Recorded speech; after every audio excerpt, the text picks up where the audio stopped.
Em 30 de junho de 1900, na Europa, Joaquim Nabuco escreveu em seu diário que havia recebido na noite da véspera, dia 29, os 2 primeiros exemplares de seu próprio livro recém-escrito, Minha Formação, que esperava com ansiedade. O diplomata e mais influente dos abolicionistas brasileiros comentou, aspas, impressão geral da obra, agradável. De alguns capítulos, talvez melhor do que nas provas. No todo, porém, a sensação de vazio, de insuficiência, de decepção, de enfado, que estou certo, mesmo a obra a mais genial, tivesse eu escrito as mais belas páginas de Chateaubriand ou de Renan, me havia de causar, pelo que agradeci a Deus fervorosamente, contente, refugiando-me nele. François-René de Chateaubriand, também conhecido como Visconde de Chateaubriand, e Ernest Renan, para quem Nabuco costumava enviar exemplares de seus textos, foram 2 escritores franceses do século XIX. Mas foi outro escritor francês, Antonin Sertilhanges, estudioso da filosofia e da teologia do frade católico italiano Santo Tomás de Aquino, que 20 anos depois, em 1920, descreveu no livro A Vida Intelectual aquela sensação de vazio dos grandes homens diante de sua própria obra.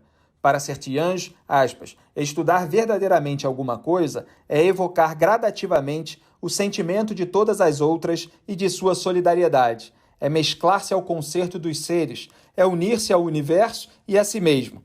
Devemos sentir-nos no centro de tudo. Esse único passo dado em direção ao verdadeiro é como uma excursão de luz. Vê-se o mundo por um novo prisma, sente-se o todo palpitante pelo contato com o fragmento reencontrado. Depois, essa ideia, resgatada para aquém dos confins, onde ela desempenhava o papel de precursora, poderá parecer mesquinha àquele que ela fascinava, não evocando nada além de si mesmo. Ela perde a vitalidade, decepciona o sentimento de infinito que é a alma de qualquer pesquisa. Os grandes homens sofreram esse ressecamento de ideias. Sua visão era grande, eles acham pequenos seus resultados. Fecho aspas. Machado de Assis não achou pequenos os resultados de Joaquim Nabuco. Em carta de 7 de dezembro de 1900, agradeceu pelo exemplar de Minha Formação que seu velho amigo lhe enviara e contou ter relido e apreciado o valor deste seu livro, que, segundo Machado, é melhor que memórias. Para ele, não podia ter sido escrito sem recordações da própria vida e da vida pública, mas foi ao contar a história do seu espírito que Nabuco meteu na narração o interesse do leitor. Em 1906, ao comentar outro livro do amigo, Machado exaltou a coexistência em Nabuco do homem público e do pensador. Aspas, esta obra vem mostrar que, em meio dos graves trabalhos que o Estado lhe confiou, não repudia as faculdades de artista que primeiro exerceu e tão brilhantemente lhe criaram a carreira literária.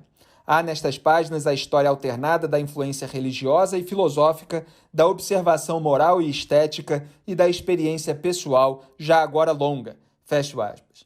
Na ocasião, Machado reiterou a Nabuco que a nota espiritual é ainda a característica das suas páginas e comentou sua releitura de Maçangana, capítulo de Minha Formação.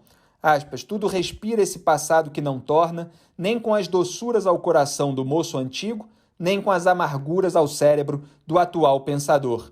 Fecho aspas.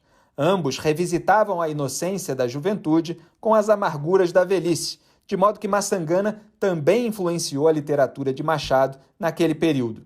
Os elogios machadianos na primeira carta sobre o livro, porém, não parecem ter tirado de Nabuco a sensação de vazio, até porque, em 1º de janeiro de 1901, a única referência a ela em seu diário foi anotada com pesar.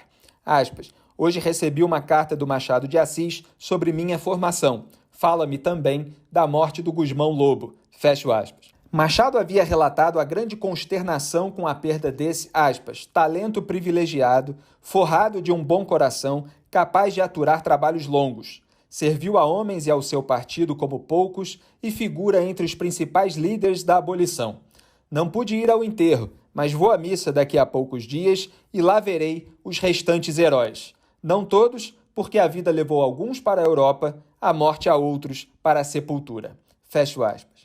Foi o modo sutil de Machado de louvar em Nabuco, que a vida levara para a Europa, o heroísmo pela liderança na abolição da escravatura no Brasil.